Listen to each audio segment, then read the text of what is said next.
Hey there, reviewers. Welcome to your Saturday morning review. Today, we'll talk about Tulsa King. Should we stop Kang Dynasty? Let's watch some previews and our review of Netflix's #1 watched show of all time, The Night Agent. Remember, we can see you when you're sleeping, and we definitely know when you're awake. So let's lurk.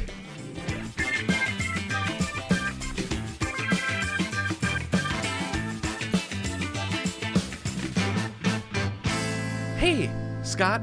Hey, Willie. Happy frickin' birthday. Oh, thank you. For the I don't know if you guys know belated this, but many wishes. years in a row,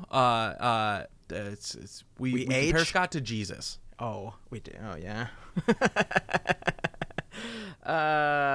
And much like in real life, I just came a little early. So, Nice. nice. Like today. Whenever you're listening to this show, Lurker, yes. And for everyone else, happy Christmas. Merry Happy- Christmas. Merry Chrysler.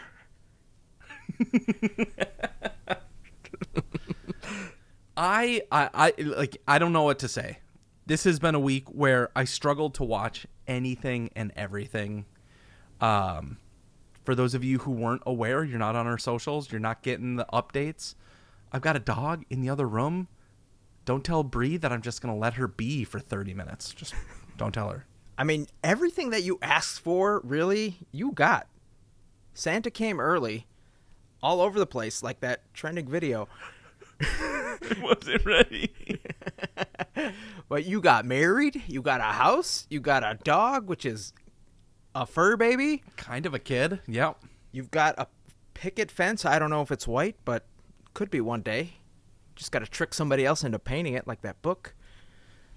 This is a good year for you and for us. This was a big year. We did so much. Scott, you got married this year. I did. You What know, are you talking about?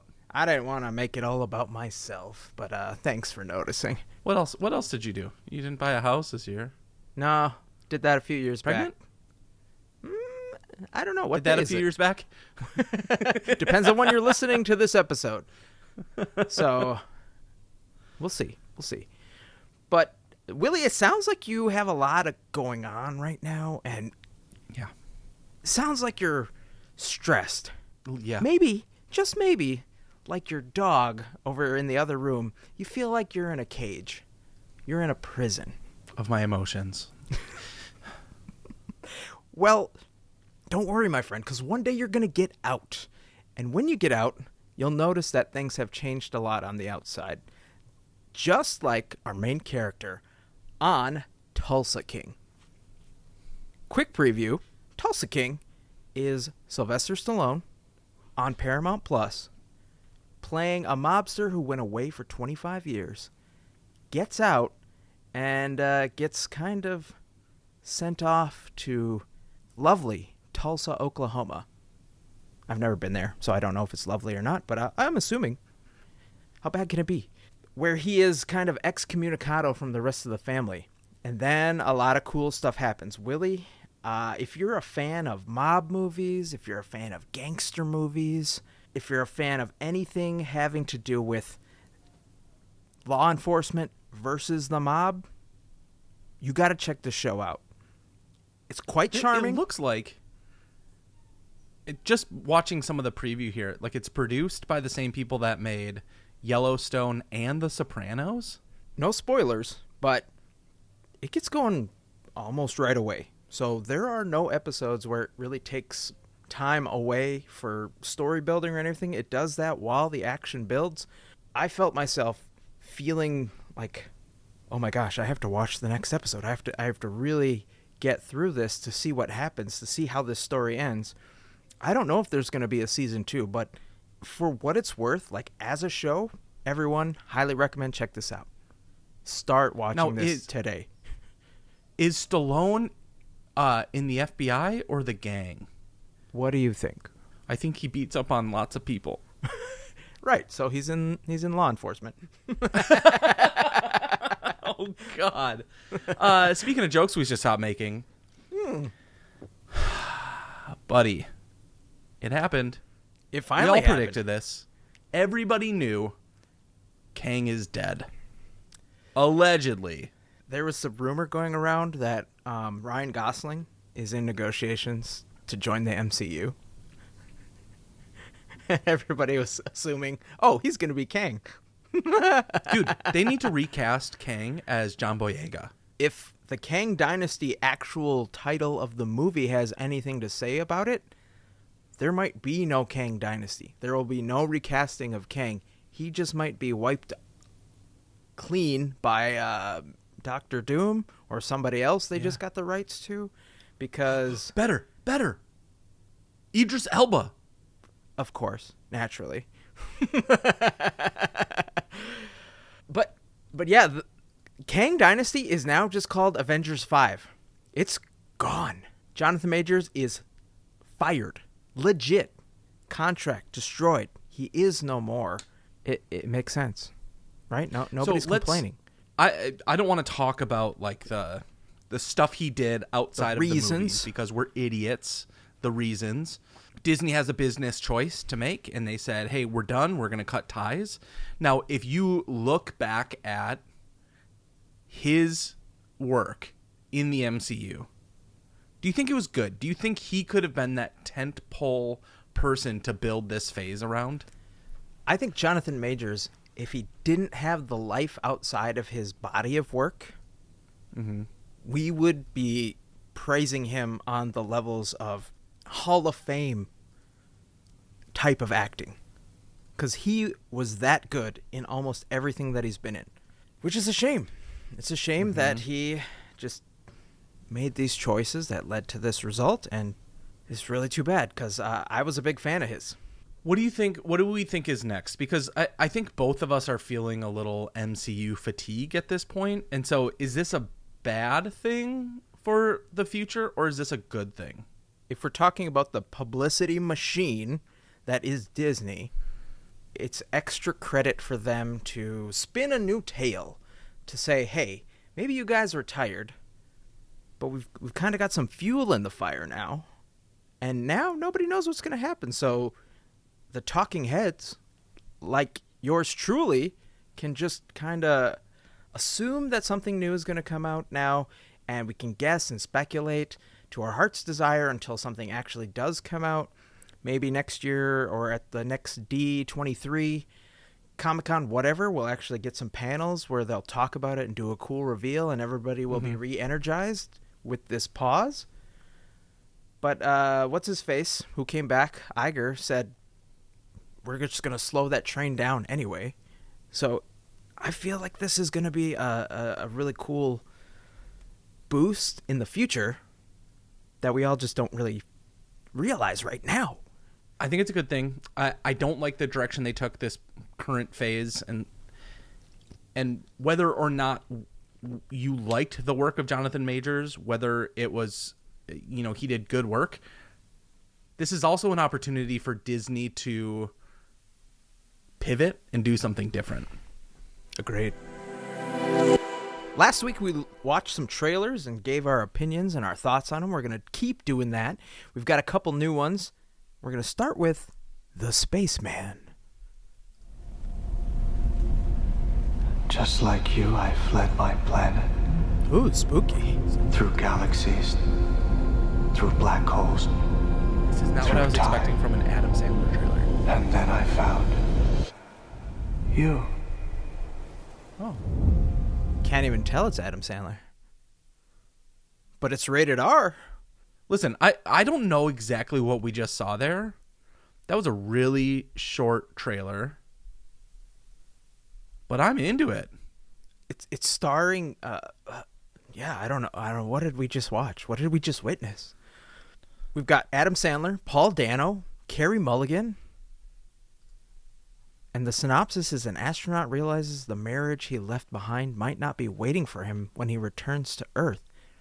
Desperate to fix things with his wife, he is helped by a mysterious ancient creature he finds hiding in the bowels of his ship. An ancient creature? Okay, so that's got to be what Paul Dano's playing. Right. Heinous, the voice. He's playing the voice of this person. His name is what? There's Hanus? Anus? Anus? They He's heinous playing because they anus? ain't us.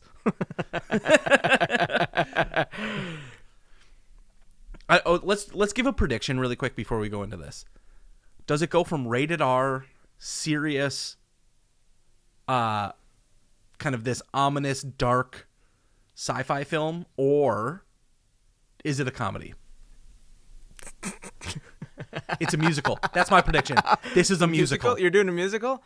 I'm going to go with rated R because he gets to swear finally. He gets to actually swear and say, he says the F word twice, and that's the only reason it's rated R. It's all for hype. It's full frontal penis with a bush so you can't see it. Oh man, I saw this video about an astronaut who talked about what it's like to poop in space and to practice. Have you seen this video? So Yes. Oh my God. Tell me about it, please. Tell me. they practice on land here, on the Earth, by going into a simulated toilet where it has a little mini view screen, because all it is a hole, and you have to practice getting your hole to eclipse the other hole so that, there's perfect tubular suction. I don't know. But Do they make different sized holes for the different sized holes? I don't know. I think it's probably kind of like the spacesuit controversy they had a few years back, where it was just like women were complaining the suits were too bulky. I think it's a one size fits most. Looks like I'm out. I'm fine. Adam Sandler is the voice of my childhood. He is the person that, like, every comedy that I watched seemed to be highlighted by Adam Sandler. But it feels like what this episode is turning into, with Tulsa King and Stallone, with Spaceman and Adam Sandler, there's more for us to preview. I would love for us to watch this next trailer, because boy, the theme music of this is one of my favorite theme songs in any show from my childhood. And of course, we're talking about Beverly Hills Cop 4. Summer 2024. Beverly Hills Cop, Axel F. I almost admire you. Still Dude, on I want that these streets, Detroit Leatherman's jacket. running and gunning. Kevin Bacon always plays such a good bad guy. Doesn't get to you. There it is.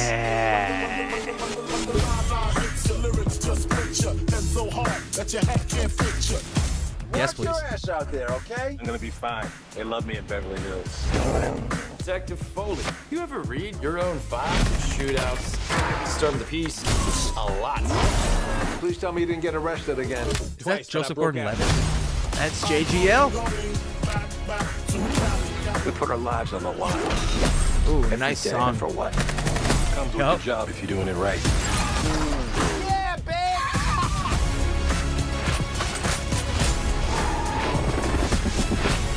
Axel. So how many people have you pissed off so I far? haven't pissed off anybody. Yeah, 50-50 50-50. Is it that high? so far. Wow.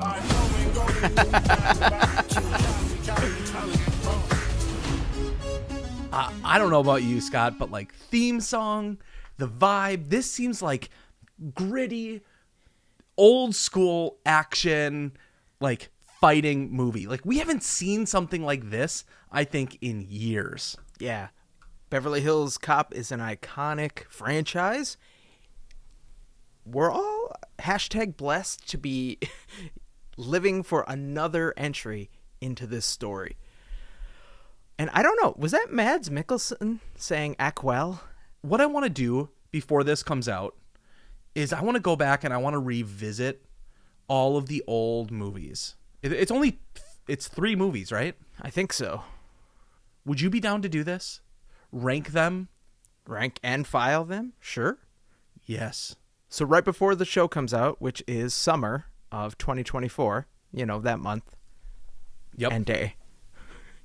We'll do a breakdown of the Beverly Hills Police Department. Oof. Ooh. Well, speaking of law enforcement, we've got to talk about the most viewed thing on Netflix in all time. I'm pretty sure that's what it was, according to that paperwork that came out from Netflix themselves. Willie the Night Agent.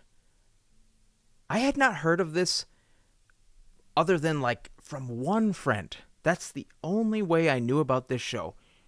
Are they a good friend? Yeah. My buddy Nick, he was like, hey, Oh, yeah. I'm watching this show. It's called The Night Agent.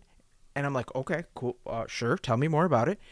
He goes, hey, it's an FBI agent that gets put on this desk in the bottom of the White House, and he has to answer the phone that never rings.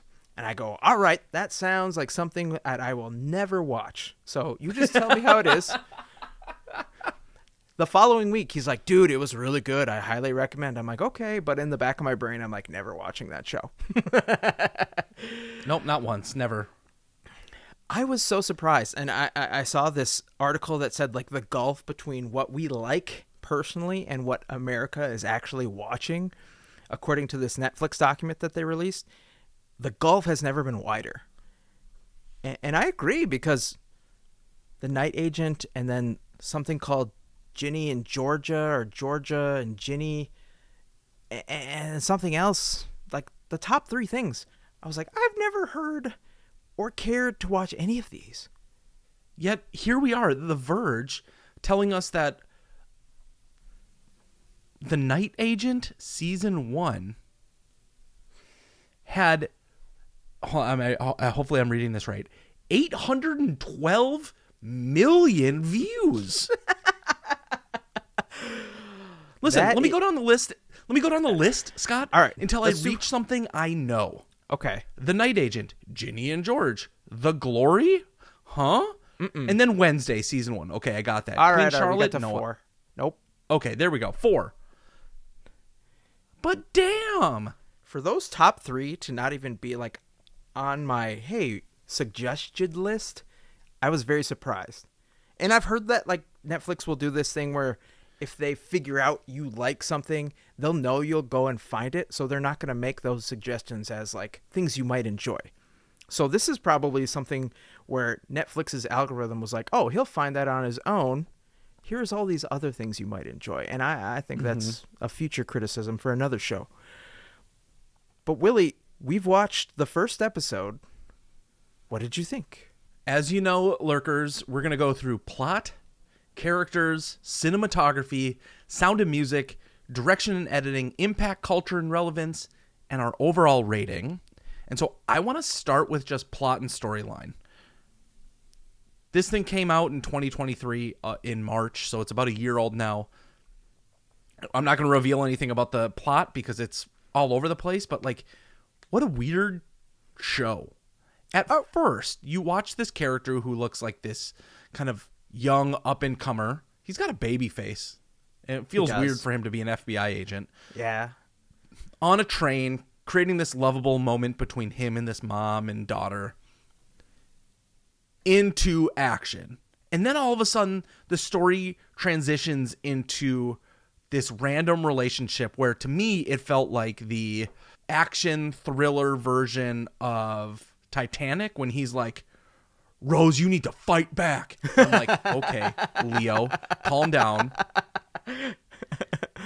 My initial rating on this for plot and story, I'm going to watch another episode. I'm going to give it a thumbs up, begrudgingly. I have a confession. You didn't watch it? No. You watched the whole thing? I watched the whole thing. What the? Oh my God. Willie! My wife and I are sitting down, we're watching this, and she had I kind of want to watch this. I'm like, okay, well, Willie just suggested we watch it for the show. Let's check it out. We watched the first episode. As soon as it was over, she's like, that was good. I want to see the next one. I'm like, okay, fine. We can watch the next one. That's okay. I'm like, in my mind, I'm like, well, at least I'll have 2 episodes and I can tell Willie that it was kind of good. And we can continue on with it. But then we watched episode 3, and there's 10 episodes. The next night we watched 4 episodes, and then the next night we watched the rest of it. Finished it off. Because our sleep schedule be damned, we had to see where this went. And It was that good? dude, if you liked the first episode, it gets better every single one. Okay. And I kid you not, this was like a good book. I could not put it down. So for plot and storyline, just the starting point versus how it ended, I'm very biased, but thumbs up. Okay. Well, let me give the perspective then for me as we get into some of this. So I'm going to have the initial perspective, and then Scott, I want you to have that developed, seasoned, earthy perspective, right? You got it. Characters.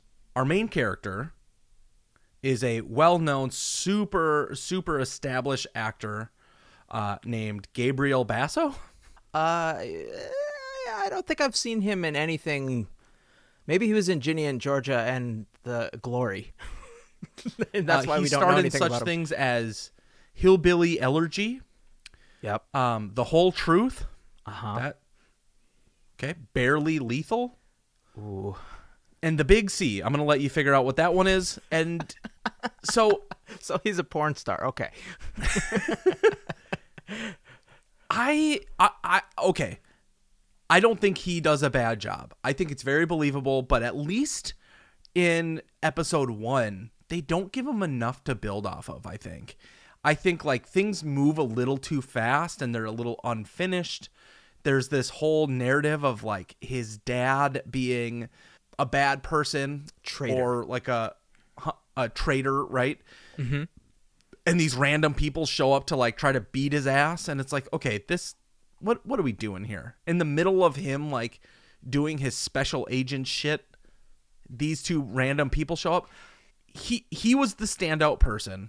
Rose, on the other hand, at least right now, she's got nothing. These characters start out about as discombobulated as you are as the viewer. And it's a little off-putting because you're like, okay, well, I guess I'm just supposed to wait for this to be thrown in my lap. But what eventually happens is a very well thought out and well planned out character study on why they are making the choices that they do. We'll talk about it in direction and editing, but Okay. in the first episode, yes, you get cookie cutter basic. Here's a man, here's a woman. They are thrown into this blah blah blah. Nothing really to go off of. But as the show goes on, well developed. We're going to zoom through this. I want to talk about cinematography and visuals. That for me, this is pretty expected. There's nothing I think here that feels unsafe. Yeah, nothing new. It's very dark. That's my biggest question. In the first episode, I wanted to shine a flashlight on the screen because I couldn't see anything.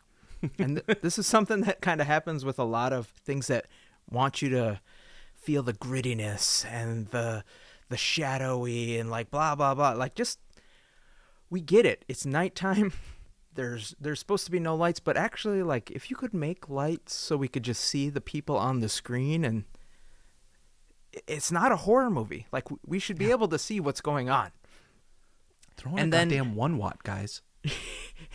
And then, like, what are we doing for the rest of the show? They actually do go outside when the sun is up. So that's a positive. Okay. And it's cloudy all the time where they are, so I don't know if it's rainy season, but it's like everything's just so dark. This gets a big thumbs down from me for that reason. I'm with you on this one. This doesn't do anything to push the narrative forward. It's almost like the cinematography is an afterthought. Yeah, and Like, don't get me we got to tell this story through camera? Got it. Yeah. Don't get me started on their graphics department later on in the show. Not a lot of money was spent. Scott, the ever-loving section, soundtrack and music. I think we can both skip this section because I got nothing for you, man. It was so inconsequential. Nothing stood out to me here. Thumbs down. Episode 1, sure. Every other episode, as things build, I don't know. I kind of like in the beginning, though, where he's kind of talking to Rose. That sets off a precedent where any type of situation like that, they might kind of mute things, but when you go on to the future episodes, the tension created by the soundtrack had my body shaking with anticipation, like quivering, wondering what was going to happen. I gave this a thumbs up. Okay. And I am not rare want to for do Scott. that. Yeah. All right. I want your opinion on direction and editing because you've seen the whole thing. You understand what this director's goal was in shooting this elaborate story. And right now I'm on chapter 1. I've got nothing to go on. In a blink and you miss it kind of startup of the show, it sets the table as we're going to do flashbacks to set up story. And then we're going to bring it back to modern day. And every single episode has that. It begins with a flashback, brings it back to modern day, pushes you into the future. The beginning of the show makes no sense. The second episode, you'll find out they bring more characters in. You're like, who is this person? Why are they here? What do they have to do with any of this? But it's kind of like a really nice woven tapestry where the braids get tighter and tighter. It comes together eventually, and it comes together beautifully, just like you and I used to. So you got to stick with it. Nice. Thumbs up. Okay. Impact and cultural relevance. Scott, this is a show about a special agent solving conspiracy theory level spy shit. Mm-hmm. How relevant is the overall plot? Because as I watch this, the only thing I have to compare it to is something like John Krasinski's Jack Ryan.